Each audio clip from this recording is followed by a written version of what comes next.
The Dolly Vanishes is an interesting Baby Looney Tunes episode for two reasons. This is the first segment of the 12th and I believe penultimate episode of the second season, and the babies with Granny are going on a train to visit Floyd at college.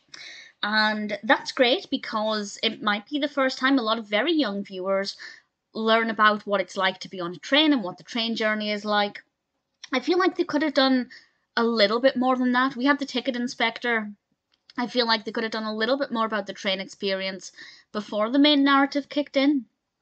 But once it got going anyway, I thought it was still pretty decent because Lola's doll disappears. And Bugs Bunny becomes the classic detective character investigating the disappearance of this doll. And there was a mystery. And I thought it was a very well written mystery, a pretty decent narrative, and quite fascinating. So it was good for that reason too. It's a fun little mystery story, but also helps to show what it's like to be on a train and what that experience can actually be like. So it's pretty good all round. It's also a really nice environment. It's very well animated. I think the train was a great setting and it worked very well. It may not be one of my personal favorites completely, but I'd say at least over the last few episodes, it might be quite high up there.